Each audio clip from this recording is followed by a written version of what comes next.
Our four-wheel drive road trip has brought us to the quaint town of Westonia, where the goldfields meets the wheat belt. Don't let the opportunity to explore here pass you by, it's well worth a look. Westonia is a charming town nestled amongst 4,000 hectares of salmon gum, morel and gimlet woodland. The town was named after Alfred David Weston, a local sandalwood cutter and prospector in the area. As like most towns in the Goldfields region, Westonia has a rich gold mining history, and you can see that when you look at the street signs, with each street named after a mineral.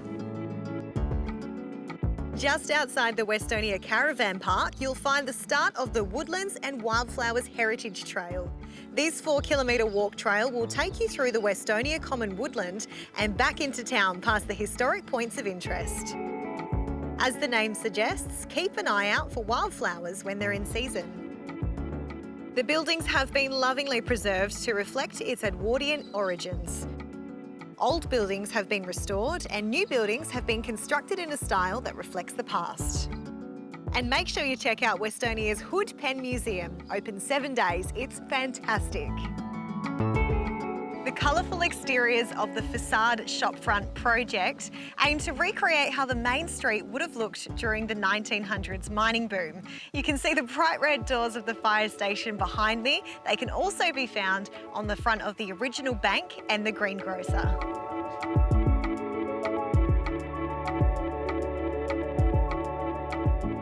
We're on our way now to check out the surrounding tracks and sites in the area.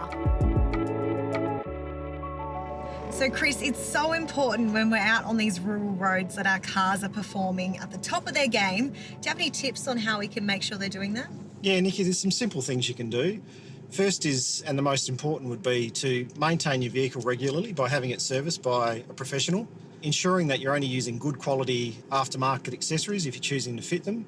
And just recently, for instance, we just fitted a new Manta exhaust to the Ranger, and that's given us a better performance when we're towing especially, and even normal driving, and it reduces the exhaust gas temperatures, which makes the vehicle perform that much better.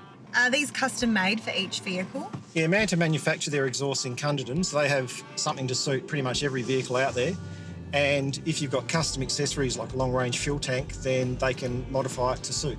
Right, and do you have any other tips for things that we should be adding to vehicles to make sure they're at the top of their game? If you're doing a lot of off-road travelling, then making sure you've got a good set of even all-terrain tyres is a big difference. It gives you better grip when you're driving. And even something as simple as like an aftermarket throttle controller can be a game changer. It removes that throttle lag that most modern utes in particular have, and just gives you that a bit of better performance as you're driving. Well, I'm pretty confident with our vehicle's capabilities after finding out exactly what's helping them tick. Looking forward to really testing them out at our next stop, Coolgardie.